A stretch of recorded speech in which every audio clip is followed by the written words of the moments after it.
И я хотела начать с того, что любовь к прикладному искусству я получила в Абрамцевском художественно-промышленном училище, но на самом деле любовь к этому я получила от папы, потому что вот, несмотря на то, что как раз вот это опять пересекается, вот эта вот прикладнуха, да, и какая-то вот деятельность такая, считающаяся серьезной, он был директором Чебоксарского домостроительного комбината, Новочебоксарского, да, и Чебоксарского, да, вот он был директором, он был большим человеком, как говорится, да, заслуженный вот строитель Чувашии, лауреат премии Министерства СССР, орден Ленина, орден Трудового, красным знаем, медали там и так далее, но при этом вот в то время, когда я была маленькая и приходили к нам в гости, и мы общались с его друзьями по институту, он заканчивал Горьковский инженерно-строительный институт, то есть такая была большая дружеская компания, и многие из компаний, занимая какие-то должности, будучи инженерами, технарями и так далее, они еще имели какое-то хобби. Там, например, дядя Саша Черезов, он занимался чеканкой. Потом он в художественную фотографию перешел. А мой папа, он занимался резьбой по дереву. И вот даже я прямо принесла вот эта вот досочка, вот, сделанная его руками, вот в 1975 году, когда мне было 10 лет. И эта досочка, она такая, на ней мама всегда складывает пироги, когда печет, она в работе у нас. И у нас всегда в доме было много книг по искусству, в том числе и по прикладному. Если мы ехали куда-то в отпуск, то у нас обязательно была какая-то культурная программа, связанная с культурой, с искусством тех мест, куда мы ехали, будь это юг, там Севастопольская панорама или Бахчисарайский фонтан. Мы прям ехали по городам Золотого кольца, в каждый город заезжали. И именно тогда папа так это ненавязчиво предложил нам всем заехать, а тут есть какое-то училище. И я сейчас уже немножко как бы говорю про, ну, как бы выбор профессии. Может быть, вот вы уже определились с выбором, но, возможно, еще будет в жизни у вас стоять какой-то выбор своей профессии. Вот, может быть, кто-то еще не определился. И как это произошло у меня, мне хочется поделиться, потому что я не знала, куда я хочу идти дальше учиться. Собиралась какую-то там мореходку на повара в Мурманск, чтобы плавать там по морям и весям. В это время моя старшая сестра, она уже поступила в архитектурный. И увидела, кстати, да, я резала с папой по дереву, но почему-то там, в Абрамцеве, меня поразил вот этот вот, ну, похожий на этот какой-то кувшин цветной. Я не знаю, что это было. Я вот до сих пор не знаю, что мне так в нем понравилось. Да? Почему с тех пор я решила, что я учиться буду только на керамике. И не знаю, как это, вот, можно ли это передать как-то вот через слова, но когда вы выбираете себя, выбираете свою профессию, выбираете, может быть, даже кого-то там, не знаю, с кем дружить, на ком жениться, вот это вот ощущение, что... Не знаю, почему-то мне это нравится, да, оно яркое, и вот меня не обмануло, потому что на самом деле в итоге я поступила, выдержала конкурс, в итоге я проработала много-много лет в Чебоксарском художественном училище, делала много каких-то своих и творческих, и на заказ художественных керамических работ, и я любила всегда то, что я делаю. Мне иногда... Кто-то завидовал из моих там одноклассников, они говорили, как здорово, что ты, ну, любишь свою работу, что ты занимаешься тем, что тебе нравится. Да? И вот про это тоже немножечко, да, сегодня. Что такое интерактив? Вот уже я много говорю, уже хочется мне вас что-нибудь спросить. Что такое интерактив? Обмен, наверное, обмен. Вот смотрите, есть такие слова: интернет, там, да, еще что, интернационал, там, да, интервью. Вот, то есть вот это вот интер представляет приставочка, да, или какое-то вот полусловие этого, да, это называется между, да, вот. И мне хочется, чтобы не только я что-то говорила, а вы просто слушали, чтобы это что-то было между нами, да. Вот. И тут, наверное, пришло время представить уже активно начавших здесь работать. Вот Юлия Николаевна Бубнова. Сейчас она заведует отделением декоративно-прикладного искусства и народных промыслов Чебоксарского художественного училища. Когда-то она была моя ученица, когда-то она была моя коллега. Вот. И Ксения Владимировна Тухтарова, аналогично моя ученица, теперь уже вот коллега тоже. И студенты первого, поднимите руку, кто первого курса? Первого курса этой специальности и третьего курса этой специальности, да, студенты, вот там еще есть студенты, да, замечательно, спасибо. Вот. Потом здесь есть у нас Татьяна, отчество сами скажите, пожалуйста, Сергуняева Татьяна. Я просто волнуюсь, я так все помню, все знаю. И на самом деле вот Татьяна преподаватель была Новочебоксарской художественной школы, очень много ее выпускников, потом, сейчас есть выпускники ваши кто-нибудь? Здесь нет. Ага.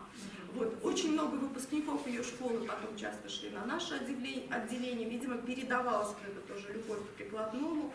Татьяна, вот она участник разных каких-то по керамике студии, каких-то маленьких таких симпозиумов у нас был, да, керамический. Вот она еще, посмотрите, кроме вот каких-то таких, она преподавала там рисунок, живопись, композицию в детской художественной школе, но она, да, мастер на все руки, смотрите, вот она занимается валянием, и я вот сейчас очень рада, что я как-то могу говорить и наблюдать за этим, да. Вот. Кто у нас здесь еще активно? Пока вот все, да? Но я вот вам сейчас, ну, вот немножко, да, в общем, какие-то вопросы, которые связаны с народным искусством, и когда мне предложили эту тему, она для меня такая обширная, да, я всю жизнь этим занималась, и я думаю, ну что, ну как бы, с чего начать, где начало, где конец, да, потому что есть очень много каких-то таких моментов, вот действительно, что это, баловство, вот заниматься вот этой прикладнухой, век кибернетики там, да, или это все-таки серьезное дело, да. Потом, например, это какое-то далекое прошлое, и, ну, надо уже забыть, ну, там, в музей поставить и там иногда ходить смотреть. Или все-таки это светлое будущее.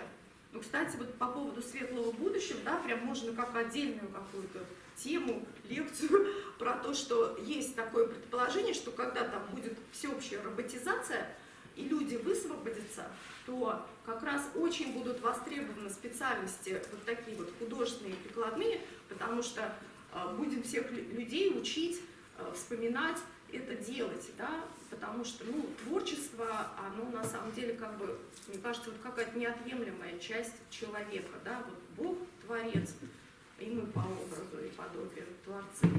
И кто-то об этом помнит, а кто-то там, может быть, забыл, может быть, ему надо напомнить. Потом там, например, вот эта связь народного прикладного и большого искусства. В народном безымянное, какое-то оно такое, вроде бы на коленках это все сделано. И большое искусство, где есть там имена, там всякие, там, не знаю, Малевич, Пабло Пикассо, там, Вера Мухина, там, да. Есть ли связь между этим, да? И на самом деле там так интересно в этой теме, там есть и в ту сторону, когда вдруг заметили вот большие художники, образованные люди, получившие высшее образование, академисты, они заметили, что, оказывается, есть вот это вот народное искусство, что там что-то есть, что оно интересное, что оттуда что-то можно подчеркнуть и взять в свое творчество. И интересно потом было и наоборот, когда народные художники, они наоборот брали что-то от мастеров, да, вот что-то они брали и привносили. И иногда там профессиональные художники приходили на промысел, как это было там в советские времена, еще даже до революции, кстати. Дальше ну, что было, что сейчас, вот это вот был какой-то год, вот тоже сохранение, развитие, там, вот, ремесел, да, и тоже очень интересная тема, я вот когда, вот сейчас даже готовилась и задумалась, какие-то промыслы, например, да, они были, потом их как-то сохранили, и они продолжаются, да. Какие-то промыслы, они были, что-то осталось, ну, в музеях или, может быть, где-то еще в каких-то там деревнях, там где-то вот на чердаках, и они исчезли, да, какие-то промыслы исчезли, их больше нет.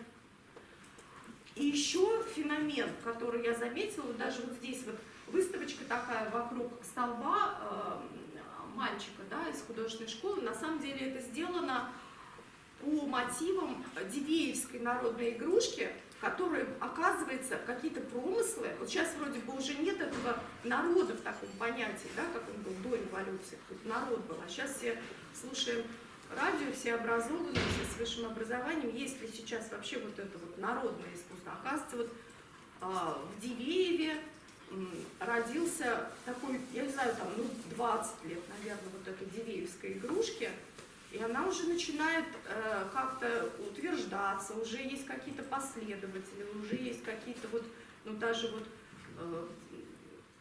в таком стиле кто-то работает, да, уже она отличается как-то, да. Вот такие вот какие-то феномены возникновения новых промыслов сейчас, оказывается, тоже возможны. Это тоже интересная тема.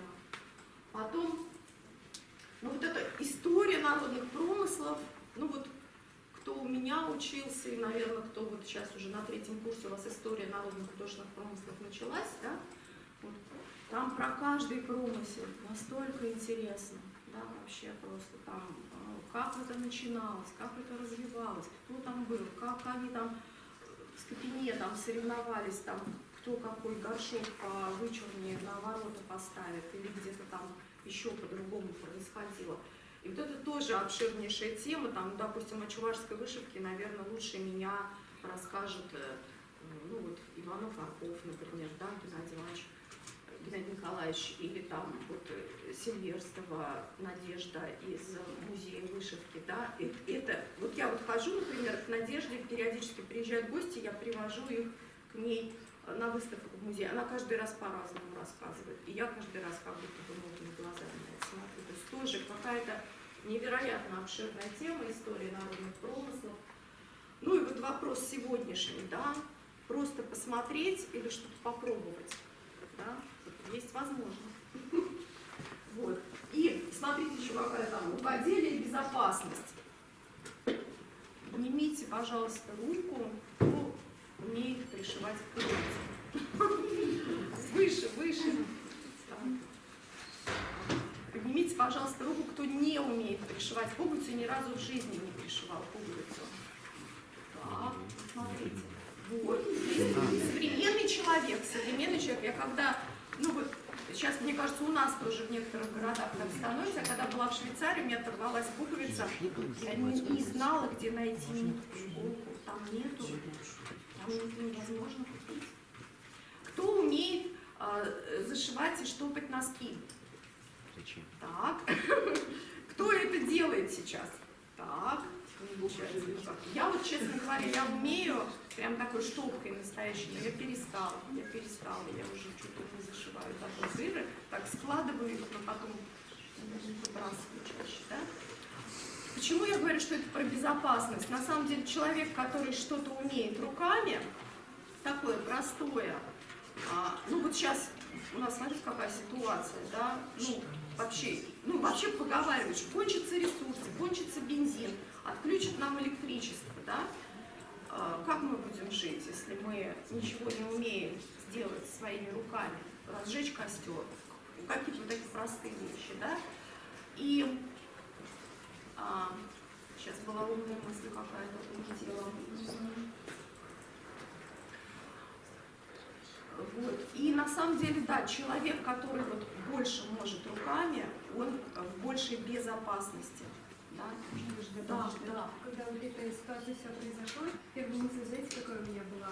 Я вот давно хотела курсы кройки шитья, сейчас самое время. Да, сейчас вот, и мы, кстати, вот я, например, раньше умела хорошо шить, да, я сейчас не шью, но я как-то знаю, что, да, это про безопасность, когда мы что-то много чего умеем, например, у нас не сложились отношения там с каким-то начальником на этой работе.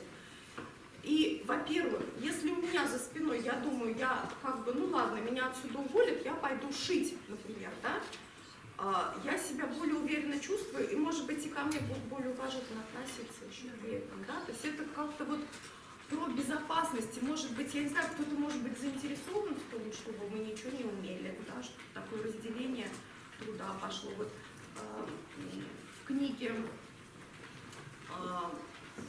«Ложится мгла на старые ступени» Чудакова, там его дед, он был, не помню, или бабка, они были там, кто-то из них был немецкого происхождения, их сослали, они переехали, и они гораздо быстрее наладили наладили жизнь, они умели сделать машинку для того, чтобы делать сахар из сахарной свеклы, да, и вот у них очень быстро как бы жизнь наладилась, вот как-то они вышли на такой нормальный уровень, но им пришлось много что делать самим. Вот, и даже вот рукоделие и психология, да, то, что вот оказывается заниматься вот этим, успокаивать нервы на самом деле, да, и вообще арт-терапия, например, да, это может и с прикладным быть связано, где мы как бы преодолеваем какие-то такие вещи, там, например, нам надо как-то начать, да, страшно бывает, нам надо продолжить, иногда там бывают какие-то затыки, да, нам нужно завершить как-то. И мы как бы через творчество, вот такое простое творчество, да, где это достаточно безопасно, да, если мы, например, там боимся какую-то большую ответственную работу делать, и может быть там правда что-то испорчено портачем, да, там страшно. А здесь, вот в маленьком, в прикладном, мы всему этому учимся на самом деле, да. То есть смотрите, сколько тем, у меня лично завязано с такой простой, казалось бы, каким-то далекого прошлого видом искусства, это народное искусство, да. Вот, и очень жалко, что сегодня у нас вот Зоя не пришла, такая вот у нас как бы носитель, я считаю, народной культуры, сейчас бы она, может быть, нам спела песню, но придется так, как есть. Я вот сейчас именно вам предлагаю, почему я говорю про прикладной. Смотрите, у нас здесь есть комочки глины, можно взять вот так вот тряпочку себе на коленочке там, да, есть еще вот нитки, есть какие-то крючки. Даже если вы ничего не умеете делать, возьмите что-то и попробуйте слушать меня и одновременно, может быть, что-то делать. Даже вот я вот возьму комочек глины, буду дальше разговаривать, и что у меня нет никакой задачи слепить что-то определенное или связать что-то определенное. Просто вот я предлагаю, вот, да, если тут кончится, где вы можете, да, и можно посматривать на то, что делают ребята, там, например, да, можно не смотреть, можно просто почувствуйте этот кусочек, я вот вам предлагаю.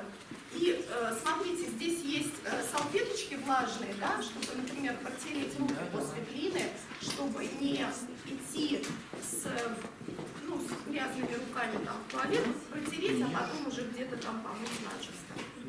Да.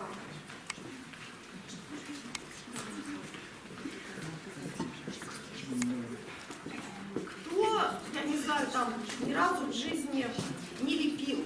Поднимите руки. Пожалуйста, у вас есть такая возможность просто прикоснуться к этому материалу. Прикоснуться очень важно.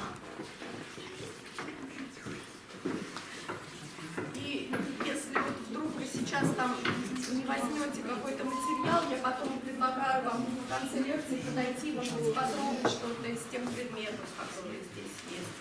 Хотя бы так прикоснуться, да. И смотрите, в течение, я буду разговаривать, если вы захотите поменять материал или там положить уже то, что вы сделали куда-то сюда, например, можно, я там тряпочки на пол, то, что вы уже сделали, и вам не хочется там дальше с этим возиться, можно сюда выйти. Вот такой, как бы, попробуем сделать посиделки. Попробуем сделать посиделки. Ну, я пока стою, ну, может быть, я тоже сяду, может, я так и буду стоять, но мы назовем это посиделки. Что такое посиделки? Как, ну, что вы думаете, как это? Ну, что это такое?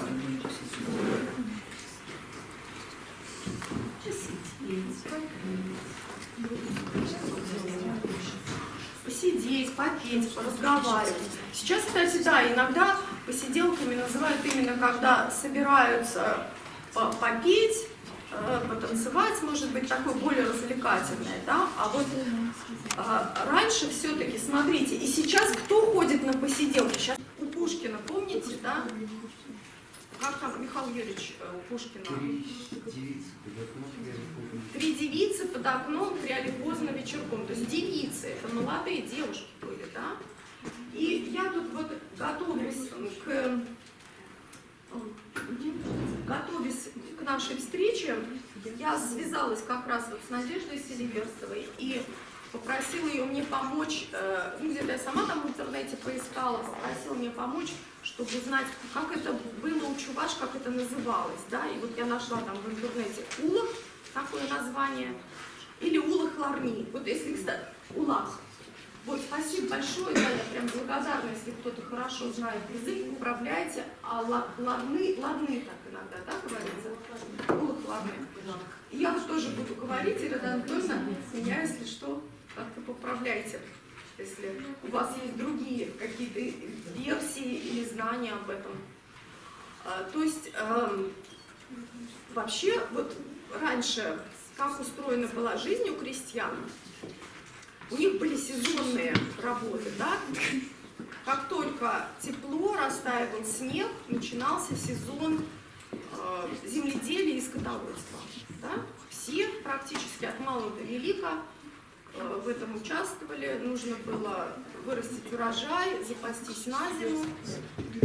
А когда уже осенью, наоборот, урожай собирали, ложился снег, наступало время как раз, когда, в принципе, все практически занимались какими-то прикладными вещами, да?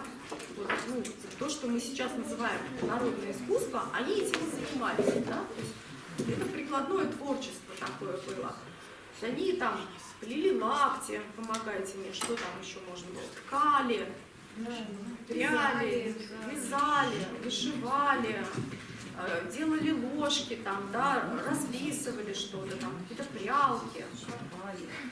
Да, и этим занимались тоже вот от мала до велика, но на самом деле вот это вот улах ларны, улах переводится как уединение. Почему такое название? Да, мне сначала Надежда сказала, ну как бы нет перевода, это просто слово, а потом сказала, нет, я вспомнила. Это уединение. Почему уединение? Потому что молодежь уединялась. То есть это была какая-то изба, там, ну, какой-то вдовы, может быть, которая их пускала, варила пиво. Туда приходила именно молодежь, девушки незамужние, да, и парни. Приходили как раз со своим рукоделием, кто-то приходил с музыкальными инструментами, и вот за разговором, за работой происходило знакомство, кто-то потом соединялся в семью после таких посиделок, да, уже там вот осенью игрались какие-то свадьбы. То есть вот это, аларны, это сидеть от слова, ну тоже похоже как раз на русское, посиделки, да, то есть уединенные такие посиделки именно для молодежи, оказывается, они устраивались. Вот. И, ну, тогда, вот мы тут сегодня с Михаилом Юрьевичем разговаривали, тогда даже школы не было, телевизора не было, интернета не было, да, вот, это было и работа, и развлечение. И на самом деле, ну вот, например, я очень часто, когда я что-то смотрю или слушаю по телевизору, или вот знаю, вот тот же Михаил Юрьевич Садовников, керамист, мастер, он обычно, когда он что-то делает, он слушает аудиокниги. Я тоже очень люблю экономить время, и и что-то делать руками, да, и что-то так в полглаза или смотреть, или слушать. Да, очень интересно, как это совмещать. И вот мы с вами так вот подходим к этому вопросу. Вообще, есть ли связь там? Матрешка, гармошка. И вот тут вот у меня космические корабли, которые бороздят, да, и наука, и техника. Ну давайте, вот как вы думаете, кто за то, что эти вещи связаны друг с другом? Поднимите, пожалуйста, руку. Так, сейчас будем. Угу. Вижу. Кто за то, что нет связи между этими вещами? Они как бы, две такие разные очень вещи, далекие очень друг от друга, не связаны между собой. Кто воздержался? Вы вообще тут есть еще? Как-то я смотрю, вы не голосуете. 3 варианта я вам предложила. Вообще есть однозначно. Все же придумал человек. Так, раз. Всем пользуется человек. Да. Кто голосовал за то, что есть общее? Можете как-то вот аргументировать? Как бы дихотомия такая получается. Дихотомия. Переведите, пожалуйста. А если по-простому, по матрешке, по гармошке? Как вот оно так и выглядит по-простому. Ди это два чего-то, да? То есть как бы то, другое друг друга уравновешивает. Да, это же типа и не янь так. Одно без другого как-то нет, да? Скорее, что всякие прорывы в технике, это тоже некое творчество. Какая-то идея, которую уже потом реализуют. Да, и на самом деле еще, смотрите, тоже как бы вот в какой-то определенный момент установилось, психологами, наверное, что есть связь между мелкой моторикой рук и мозговой деятельностью. И, например, если у ребенка речевая задержка в речевом развитии, ему советуют там какие-то мелкие мозаики собирать, что-то такое делать руками, чтобы развивалось, или там после инсульта, например, если нарушается мозговая деятельность, человеку советуют заниматься мелкой моторикой. Понимаете, да, мелкая моторика рук, которая там когда-то делали матрешки, гармошки, там песни запоминали, она связана с мозговой деятельностью, а мозговая деятельность связана с изобретениями, да, с прорывами. Тут еще, насколько я слышал, еще проблема такая сейчас особенно резко стоит, то что люди не пишут вообще практически. Руками. Да, и это уже через время вообще другой вид. Да, сейчас очень меняется. Кстати, сейчас тоже вот эта мелкая моторика, нажимать клавиши там на компьютере, там, да, на клавиатуре или на телефоне, другая какая-то моторика приходит и другое, возможно, мышление, да, как-то интересно, да, спасибо большое. Вот, и смотрите, как это было в народной среде, до конца 19 века точно, где-то еще это в начало 20 века протянулось до развития промышленности. Смотрите, практически каждый человек, деревенский человек, он умел танцевать, петь, некоторые на музыкальных инструментах играли. Сейчас, вот как бы, кто умеет танцевать? Что называется танц? Да, были какие-то простые хороводные танцы, да, сейчас тоже мы можем как-то там подергаться где-то там, сейчас уже не дискотека, а как там называется, да, вот. Там нужно было знать какие-то определенные фигуры, да, Машу называть я знаю. Вот, сейчас мы как-то это тоже, да, компенсируем. Кто умеет петь хорошо, да, кто может спеть что-то. Поддержать песню, да? Добавила хорошо. Просто спеть. Просто спеть. Вот вы поддержите, если там запоет кто-то, да, хором, и так далее, да, то есть вот смотрите, потом, на музыкальных инструментах, там вот такие маленькие какие-то человечки, детки, наверное, они уже на музыкальных инструментах играли. С малолетства, посмотрите, какая девочка там маленькая совсем, мне кажется, ей там 4-5 лет, она уже учится вязать, да, учится уже вязать.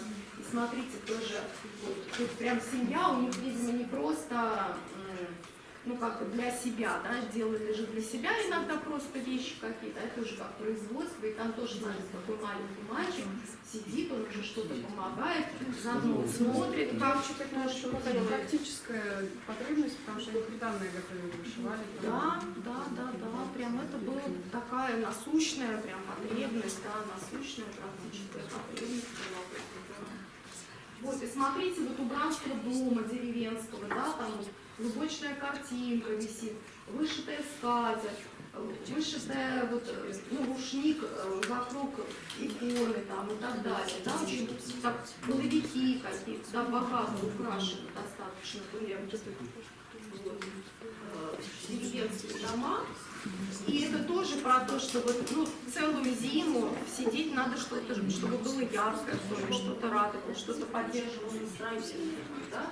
И вот смотрите, я тут немножко провожу аналогию между деревенским таким воспитанием, где часто и школы не было, и образования не было.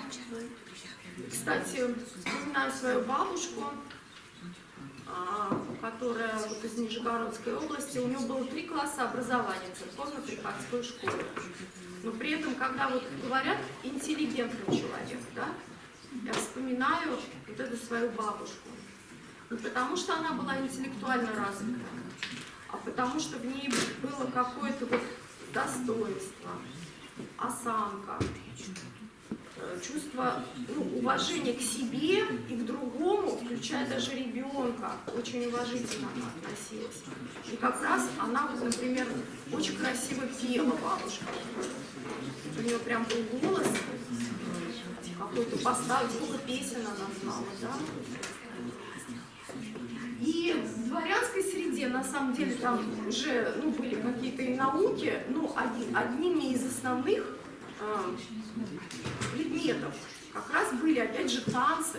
Без танцев вообще было невозможно выйти в свет, выйти замуж или жениться. Там, да? То есть обязательно нужно было там всякие еще знать, там, котельон, там, ну, вальс, там, какие еще, кто помнит какие-нибудь названия? Фокстрот. Да?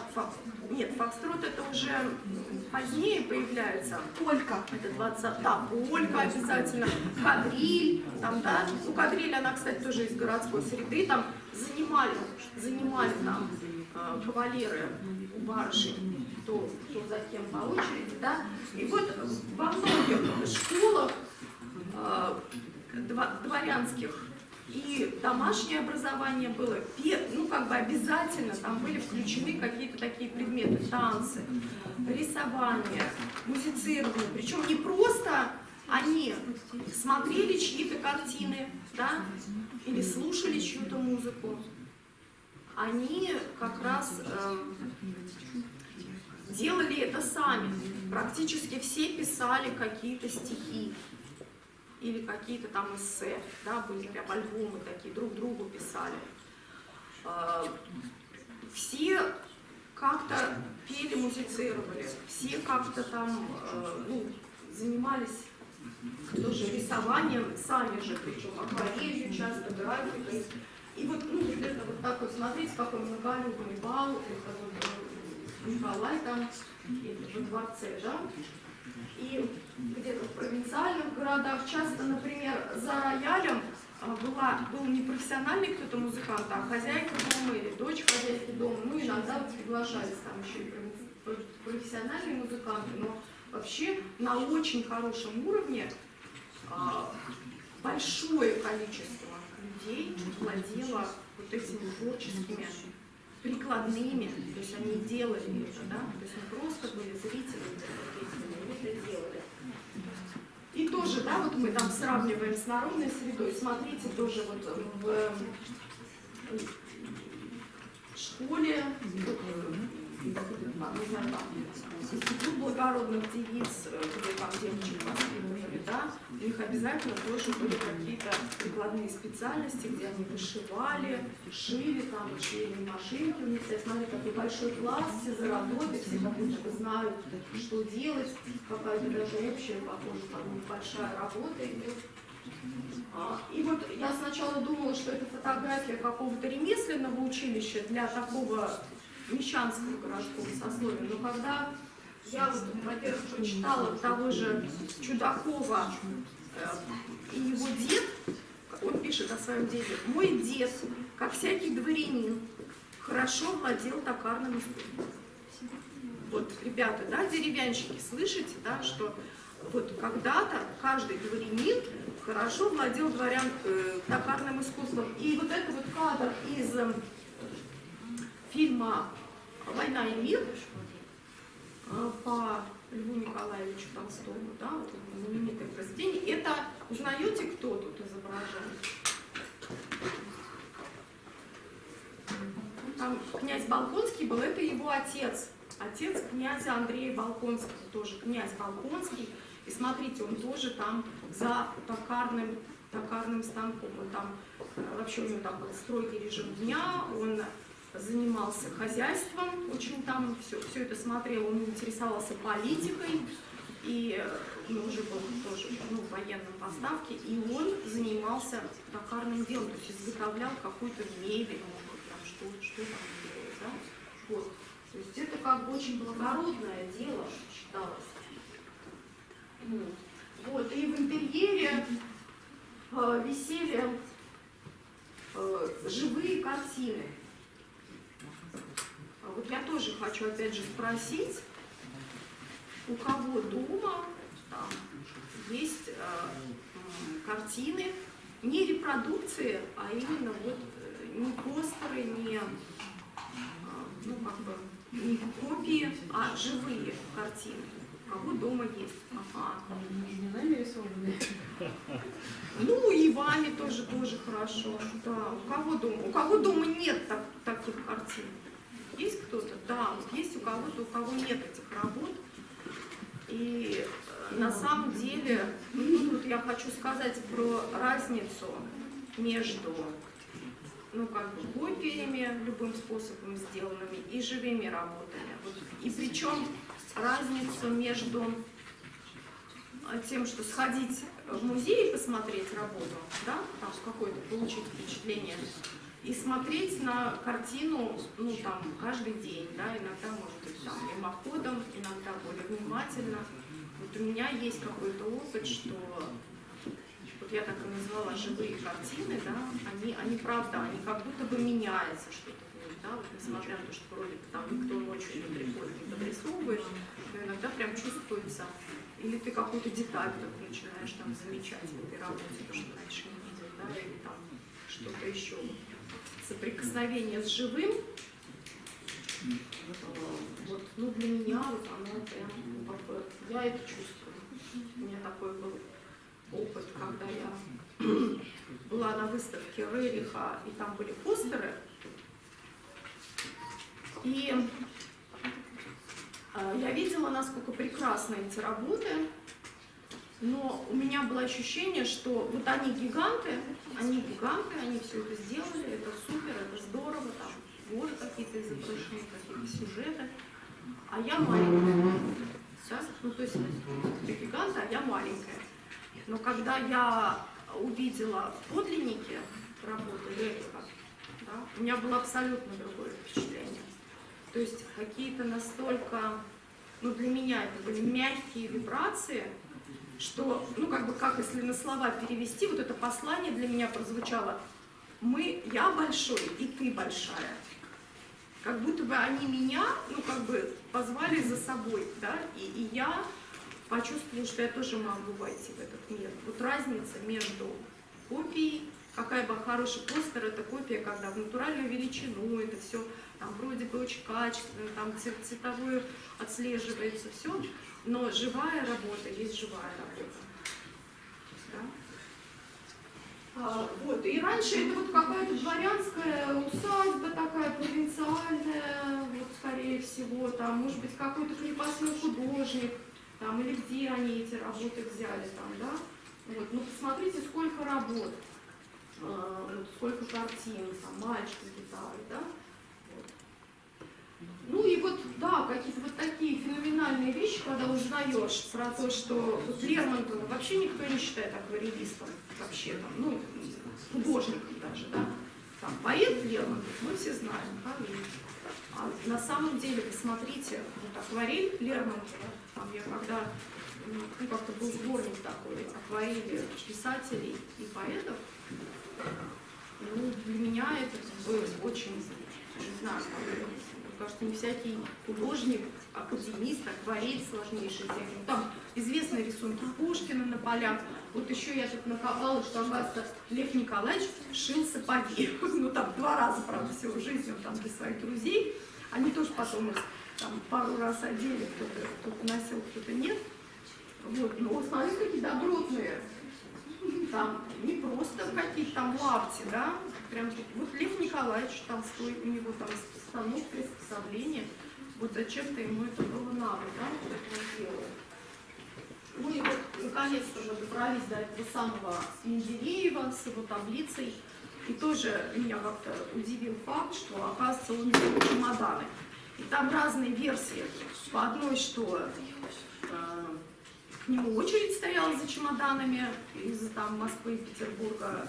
По другой версии там он сделал, может быть, для себя, там один единственный чемодан, там и коробочки какие-то. Но на самом деле то, что вот он тоже занимался рукомеслом каким-то, Менделеев, и вот то, что он на самом деле вообще, помимо того, что он был химиком, он еще там, я не знаю, занимался и физик, метеоролог, технолог, геолог, нефтяник, педагог, преподаватель, экономист, энциклопедист, приборостроитель, разработчик отечественного бездымного пороха, специалист по освоению Крайнего Севера, путешественник, воздухоплаватель, кораблестроитель, троекратный номинант на Нобелевскую премию, профессор Санкт-Петербургского университета, почетный член и доктор десятков мировых и так далее, да? Но и там есть такая версия, что когда ему было этим заниматься, да?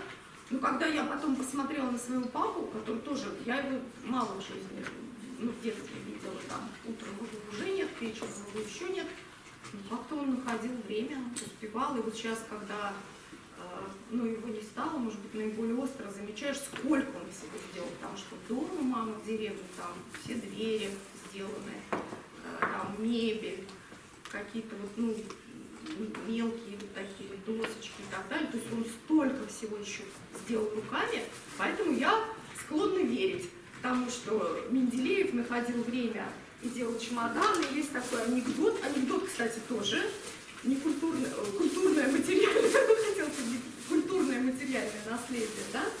То есть вот однажды он услышал у себя за спиной, когда он там пришел в галантерею там закупаться, как будто кто-то спросил, кто этот господин. А вот лавочник отвечает: вы что, не знаете? Да это же известный чемоданных дел мастер Менделеев. Вот. С уважением в голосе ответил вот там продавец. И, ну, типа того, что Менделееву, несмотря на то, что он был Нобелевским лауреатом, вернее, номинантом, было очень приятно. Да, это. Вот. И также какое-то вот такое именно прикладное образование, прикладные занятия творчеством, какими-то творческими специальностями, например, породили целую плеяду меценатов, вот как раз которые в конце 19-го, начале 20 века были в России. Каких вы знаете меценатов? Может быть, нынешних меценатов. Знаете меценатов кого-то? Кто поощрял художество, покупал работы у художников, создавал им какие-то условия для творчества? Третьяков, да. Третьяковская галерея, да. Третьяков. Зягелев, он скорее был как бы режиссером. А, нет, он продюсером, поддерживал. Да, точно, да, правильно, да, Зягелев. Вот, и был такой Савва Иванович Мамонтов, который сначала он поддерживал художников в Абрамцево в усадьбе, он создал для них то, что сейчас называется резиденция, да, резиденция, куда приезжают художники, там созданы все условия для работы, есть там резиденция для керамистов, есть резиденция живописцев, там графиков, каких-то печатных графиков, да. Вот он создал такую обстановку в Абрамцеве, в Абрамцевском кружке, где полностью просто брал на себя все расходы художников, поддерживал их. Например, вот он, можно сказать, открыл Врубеля в свое время с подачи Коровина, потому что Врубель был таким революционером живописи, и, ну, как бы, его там смотрели, кто такой, да, что там делает. Странно. Вот, и почему, опять же, с прикладным связано? Потому что так интересно, что художники, которые там собрались, они стали обращать внимание на народное искусство, стали что-то собирать там по деревням, и они открыли школу для деревенских детей, обучали их там резьбе по дереву, давали им там ремесло, и там зародилось такое направление вот, Абрамцево-Кудринская резьба по дереву. Там даже есть прям тоже автор, Варносков, то, что сейчас считается как промысел, Абрамцево-Кудринская резьба, есть автор. Обычно в народном там бывает без автора. Вот. И эта вот Абрамцевская школа переросла в училище со временем, и сейчас этому училищу 140 лет, и я вот, ну, как бы, ну, его выпускник, и я люблю дух этого училища, и когда я где-то по городам и весям путешествую, я нахожу там своих, и это прям какое-то родство такое, да, духовное, душевное. И смотрите, здесь вот есть, например, матрешка. Как вы думаете, ну, где, когда появилась матрешка? Насколько древний? Сколько, ну вот сколько веков назад, сколько лет назад? Тише. Тут...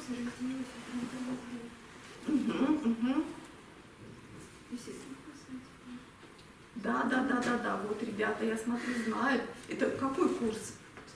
Третий? Уже проходили, да, что-то матрешку, да.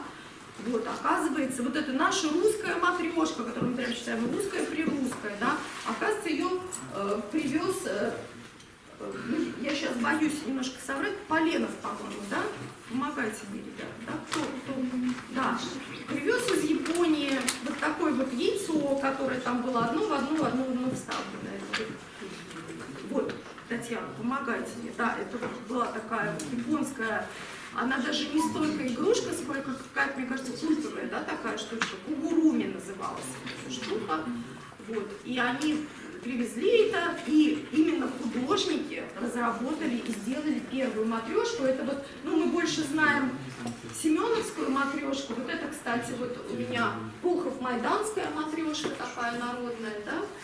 Вот, а это вот как раз Загорская, она раньше называлась, сейчас это Сергиев-Посадская матрешка, то есть вот она по тому месту, где была сделана первая русская матрешка, тоже есть, как бы сейчас мы считаем, что это промысел, да, и обычно промыслы там уходят глубоко куда-то в историю, и мы не всегда знаем, как это началось. Там что-то не сохранилось, там дерево, например, очень долго не хранится, то здесь прям есть вот эта вот история про матрешку. И, ну, я сейчас тоже не буду вдаваться. Извините, а можно вопрос? А как оригинал выглядел? Вот примерно вот так вот, да, вот это вот там, вот это вот одна из первых матрешек. Не-не-не, японский оригинал. Японский оригинал, ну вот вы посмотрите. Это была... Моя задача Это был цилиндр и голова сверху. Это, мне кажется, на яйцо похоже. там яйцо. Голова была похожа на яйцо. Это один момент, а другая разновидность просто яйцо Да. в яйце. А И можно еще расписывались вопрос? кимоно. А кто родил куклу Барби? Вы знаете, кто делает на куклу Барби? Вот нет, не знаю. Это ее изготовила ткачиха голливудской фабрики. Ткачиха Да, голливудской голливудской фабрики изготовила. Спасибо. Сейчас возьму, вот это тоже Да. очень интересно. Спасибо. Раньше были конкурсы, тут парочку куклы Барби, я тоже ходила на эти конкурсы, мне очень нравится. Поэтому спросила. Хорошо. Я программу это тоже Да, мешает. тоже вот интересно, Да, как бы это такая правда, вот это надо. игрушка, но какое-то отношение к Да, прикладному взаимоотношение. отношению. Ну, должна быть какая-то. Ну вот и вот это вот расписание нашей школы современной, да, и там еще вот до 8 класса, там еще как-то рисунок, ИЗО, вернее, да, и музыка как-то попадаются, но вот тоже, опять же, ну вот как-то кто, например, уроки музыки из школы что-то вынес оттуда хорошего. Ну, правда, бывают хорошие педагоги. Есть такие примеры, когда вот прям вот из школы, да? Было что-то, да, хорошее все-таки, да? Ну вот я помню, что на меня почему-то произвело впечатление, как мы там Петя и Волк вот это вот слушали, нам что там все объясняли, вот запомнилось. А остальное, эти песни советских времен мы учили, почему-то у меня шапка там стерлась. Или, ну, изобразительное искусство, то, что в школе вот этот 1 час в неделю, там, несчастный, там, можно ли там научиться рисовать, можно ли там даже полюбить просто вот это, полюбить скорее, да, полюбить музыку, полюбить рисование. А ну вот да, вот, наверное, случается, да. Танцев нет вообще, да, то есть культуры, причем есть физкультура, а культура движения, да, танцев, к сожалению, нет сейчас. И какое-то большое внимание уделяется тому, что там математику надо учить, физику надо учить, да, но на самом деле, как бы, вот эти вещи, они взаимосвязаны, и то, что, да, классная математика, физика и так далее, но, может быть, и туда тоже возвращаться, и на самом деле я смотрю, как люди, как бы, компенсируют себе этот недостаток, водят детей в кружки, сами, там, я когда вела вот рисование или кружок керамики, у меня очень много было бухгалтеров, именно ко мне приходили, там, экономисты, тем, вот, кому вот хотелось что-то как-то вот еще помимо нажимать на клавиши и думать головой, хотелось что-то делать руками. И вот смотрите, еще как бы такой у меня вопрос, вот эти вот народные какие-то вещи, да, вот тут вот что-то есть, матрешка там и так далее. Опять же, есть ли там, может быть, какое-то послание для нас, что-то, может быть, они нам говорят, эти вещи? Вещь с корнем слова вещает. Типа. Вещь вещает. Ой, спасибо огромное. Вещь вещает. Ага, даже вещь, знаете, как название, да, вещь, оказывается, вещает она как. А матрешка — это олицетворение семьи. Ну вот да, например, вот матрешку можно понять там как олицетворение семьи, а может быть как олицетворение каких-то моих тел, там этих, да, может быть, там астральных. Да, Или родовая связь. Да. Бабушка, мама, дочка, там, внучка, дальше вот такая родовая связь. Да, да, да.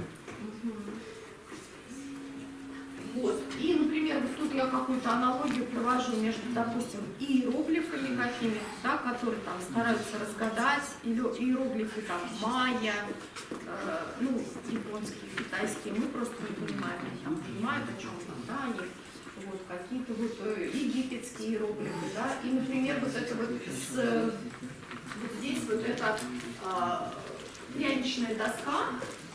Мне кажется, как-то это все, вот, я не знаю, какая-то вот аналогия у меня с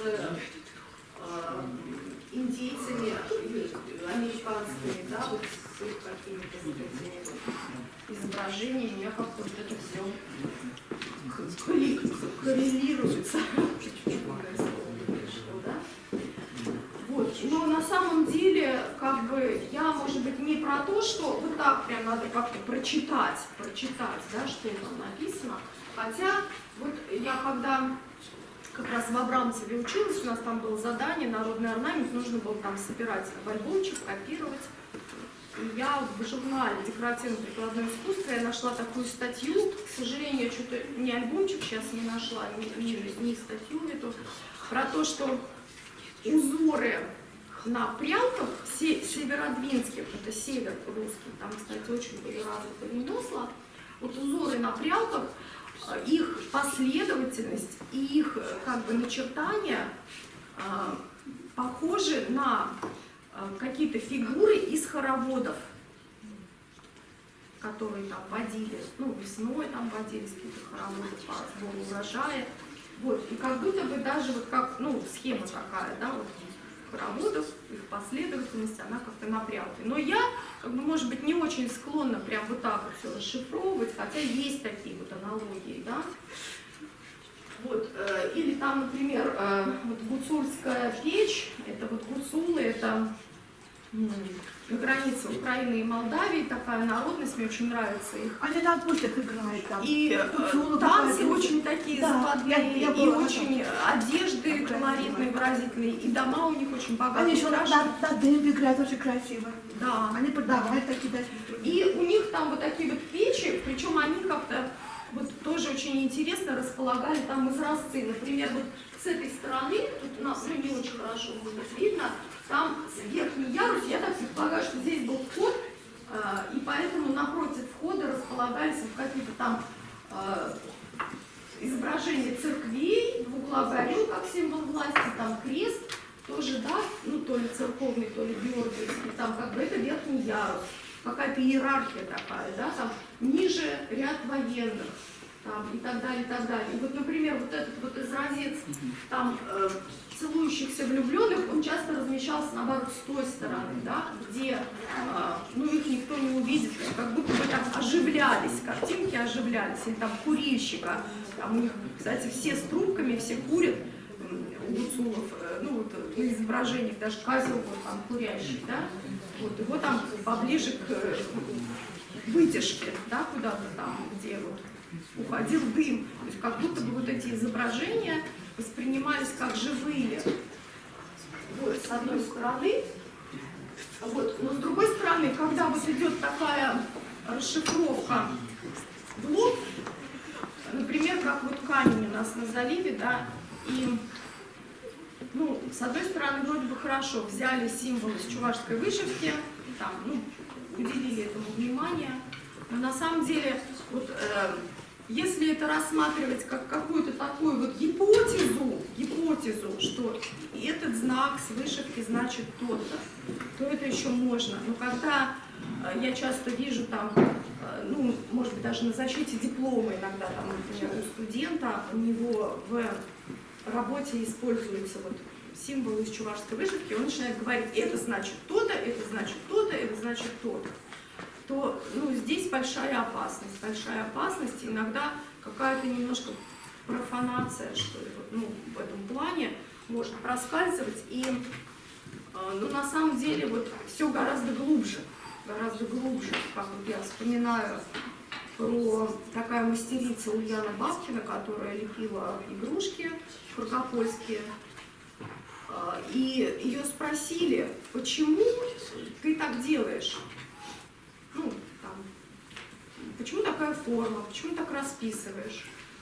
И она ответила очень просто, говорит, вот моя бабушка так делала, я так делаю. Но на самом деле вот эта вот передача такая, да, с максимальным искажением, да, вот это вот несение такого, она может быть богаче, чем какая-то расшифровка, которой сейчас многие увлекаются, расшифровкой там этих всех знаков, символов. Вот я к вам, особенно к студентам, кто будет какие-то работы делать с использованием каких-то, может быть, знаков, символов, взятых с какого-либо прикладного искусства, аккуратнее относиться к прямой какой-то вот такой трактовке. Вот, потому что, ну, нормальные специалисты, они говорят, это версия, это не научные данные, да, тоже как к версии можно относиться. Вот. Ну и, например, я не знаю, мне хочется как-то тоже прям взять какую-то вещь и спросить вас, вот, ну, например, вот это вот, причем коврик вязала моя бабушка, и на самом деле, ну, на меня тоже в хозяйстве, он там служит. Вот о чем вам говорит вот эта вещь? Что раньше было безотходное производство. Это Да. первое. Люди были экономичны. Да. Очень, в первую очередь. А подробнее, вот прям подробнее. Ну, у них не было такой потребности что-то покупать, у них было впечатление, мне кажется, больше в своей реальной жизни, и у них, ну, как бы, не было у них вот этой потребности все время покупать что-то новое, искусственное, как и сейчас, какой-то избыток образовался. Еще такая способность. Ой, нет, взял сотворил.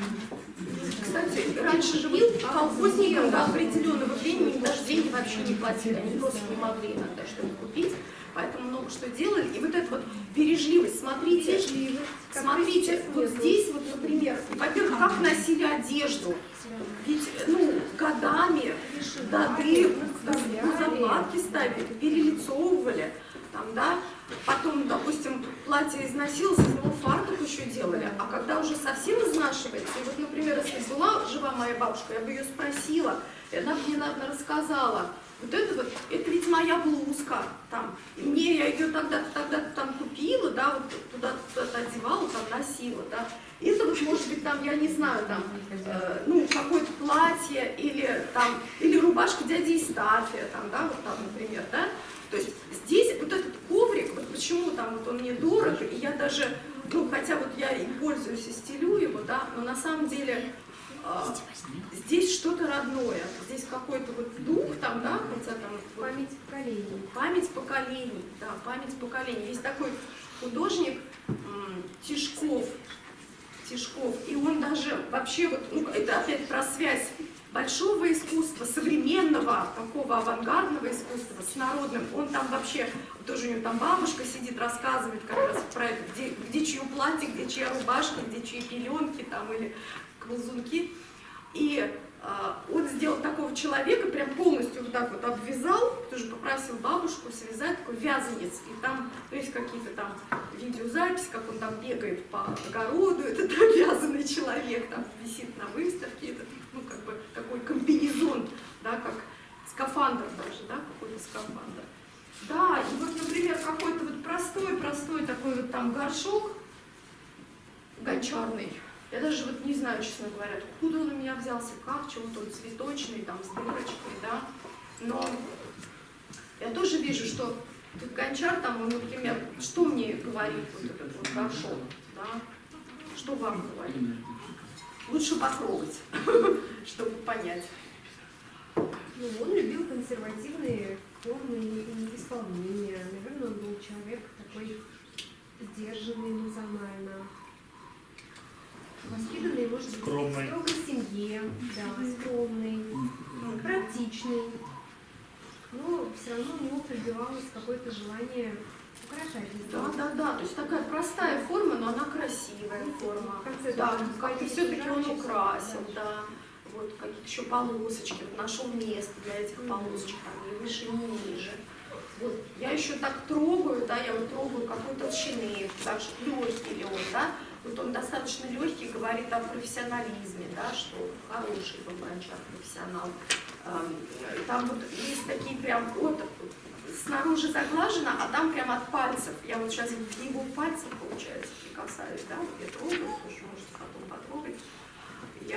Потом я знаю, что он именно гончарный, там, ну, кто керамисты, там, литьевой или формованный, нет, он гончарный, да, я тоже вот это вот узнаю. Тут есть, кстати, такая штучка, там, стеком, вот так аккуратненько все, а тут стеком махнул нечаянно, и вот, ну, как бы осталось, там, не заметил, не загладил, или специально. То есть такая простая вещь, но именно вот соприкасаясь, да, и поэтому я тоже вам советую как-то потрогать, соприкоснуться. Но она более механическая, да, типа, получается, как бы. Ну, он быстро делал на поток, да, ему нужно было товару наделать, чтобы потом заработать, это же, ну, недорогие были вещи. Но, тем не менее, все равно вот он как-то там вложился. И, например, да, вот сейчас вот вы делаете что-то, да, а что потом ваша вещь расскажет, когда вот ее там найдут в раскопках или что? Или, может быть, вы, ну, вот я очень, вот этот половик, это тоже ткал мой папа, да, он ну, уже, когда ушел на пенсию, он нашел ткацкий станок, переделал его, собрал, а тут вот я готовилась, и вдруг неожиданно мама говорит, а это я вышивала, когда в школе училась. А вот эту штуку, вот это домотканое полотно, да, это ткала моя бабушка, которую я не застала вообще, да, то есть она умерла раньше, чем я родилась, но я сейчас могу вот, ну, через это как-то соприкоснуться со своим родом, да, со своим вот. И мне тоже вот интересно там, да, опять маму спросила, вот какой-то интересный цветочек еще пришит. Вот кто-то вязал вот это вот. Она, кстати, мне не сказала, кто вязал, еще надо приставать, расспрашивать. И вот эти вещи, они как-то очень греют. Вот.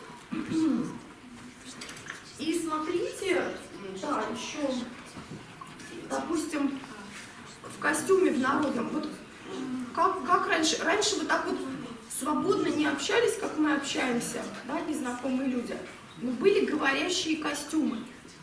Например, вот это вот ряд костюмов, мне еще так нравится, как они там экспозицию сделали, из Скопинского музея, который создал Дельман, немец по происхождению. Он там вместе со своей женой ездили по Рязанской области, выманивали, там, входили в доверие, собирали вот у бабок вот эти настоящие костюмы. И у них очень интересный музей, очень интересный театр «Предел», который сейчас вот и в Москве у них бывают гастроли. Они прям, знаете, такие делают спектакли, реконструкции, где, например, из зала они приглашают: хочешь побыть невестой, хочешь побыть женихом, и играют свадьбу, так как это было там в какой-то определенной деревне Рязанской области. Или там также они прям показывают рождение ребенка, там была такая специальная рубаха без ворота, которая была родовая, в которой вот это первая пеленка была у ребенка. Там проигрывают похороны тоже, да, как это происходило, такой театр. Ну, помимо этого они даже ставят и Моцарт и Сальери, там еще что-то, какие-то спектакли. И у них богатейшие экспозиции. И вот смотрите, видите рубахи? Оказывается, вот у староверов, когда умирал, ну, скорее всего, муж, то вдова носила какое-то время там, ну, я так могу предположить, допустим, до 9-го дня она носила рубаху с белыми рукавами, абсолютно не украшенными. И когда видели ее, понимали, что, ну, вот у нее траур, да?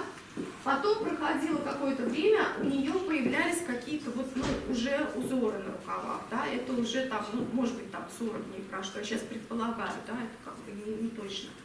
Потом там год прошел, например, да, или не прошел еще год, и уже, вот видите, последняя рубаха, она наиболее богато украшена орнаментом, это все, там, например, все, она как бы отходила этот траур, и уже, ну, там, может быть, эту женщину можно было там еще раз сватать, брать ее замуж, там, еще раз, да, то есть она уже была не в трауре. Одежда была говорящая, на самом деле. По одежде узнавали, там, кто из какого, вот, ну, на больших ярмарках, да, раньше же там ярмарки были большие, там узнавали, кто из какой местности, кто откуда. И помимо того, что, ну, вот эти вот посиделки, где парни с девушками знакомились, на самом деле, ну, вот для того, чтобы вот этого кровосмешения не было, вообще, ну, было принято брать в жены девушку откуда-то из другого села, из другой деревни, там, ну, там, не знаю, до областей доходило или нет. И вот как вот, ну, узнать, да, что там про кого-то. Как-то знали, по одежде отличали, кто откуда, с какого места, кто какого возраста, кто замужем, кто не замужем. Это все можно было узнать по одежде. Ну и на самом деле, вот это вот по одежке встречают, оно уже до сих пор как-то есть. Вот мы тоже с вами можем друг на друга посмотреть, как-то мы одеты, да, как-то мы одеты. Я вот сегодня постаралась, прям, у меня такой разнообразный гардероб, я как-то не могу в одном стиле, я то так одеваюсь. Сегодня я вот одела, например, платье, это московское модельер, фасон взят прям с народного фасона платья, да? Там сережки, это я на заливе купила, у нас есть такая мастерица, мне очень понравились, бисер, там, стеклярус, там, что еще, вот эта вот нижняя штучка, это Болтаевы есть такие муж и жена, которые занимаются у нас здесь, ну, таким вот тоже. Было серебро чувашское, они вот как-то имитируют это вот металл или бисер, да? Вот. И мы можем посмотреть, вот, ну, допустим, даже вот на этих ребят, которых там изображены, да, например, и понятно, что они уже одеты, там субкультуры, понятно, что такое субкультуры, да? Какие субкультуры вы знаете? Эклектичные субкультуры. Панки, хиппи, там всякие эмо бывают еще, да, ну как бы вот такие вот, да. И это в какой-то степени это похоже на какие-то народности, да, там, марийцы, чуваши, верховые чуваши, низовые чуваши, да, как-то мы отличаемся.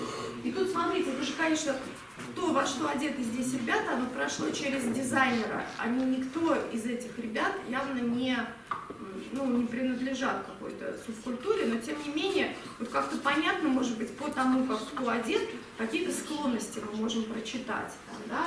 Вот девушка там в розовой куртке такая более спортивная, там, например, она такая. Вот девушка следующая, уже там клеточка английская, может быть, такая тоже веселая, спортивная, но интеллектуальная. Ну, у меня какие-то, да? Дальше там.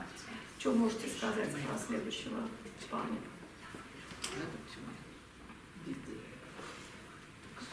Вот этот вот ирокез у него, да? Откуда этот ирокез? Нет, третий в серединке. Вот эта прическа.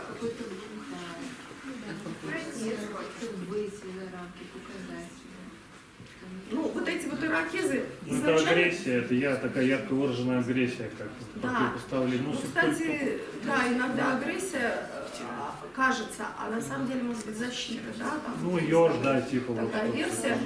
Вот эти ирокезы носили индейцы, да, там какое-то племя индейцев американских. Потом это пришло, вот смотрите, какая история интересная, потом это пришло в панк-культуру, да, панки, да, они на протесте. Ну и этот мальчик, я думаю, он учится, скорее всего, в каком-нибудь институте, на айтишника, мне кажется, даже, ну я так предполагаю, да.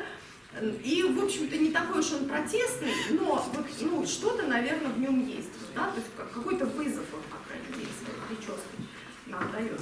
Следующий там вот, какая субкультура прочитывается и какие там корни. Вот эти дреды, они скорее, вот, ну, откуда более современная до африканской культуры, ближе к нам, дреды у кого?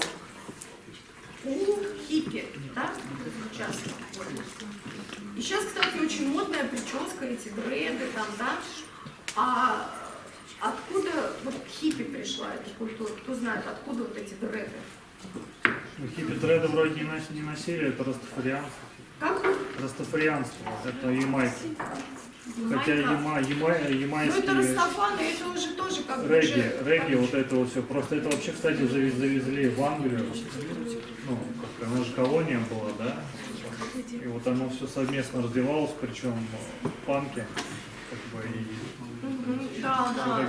Вот Индия была английской колонией, и это в Европу потом пришло.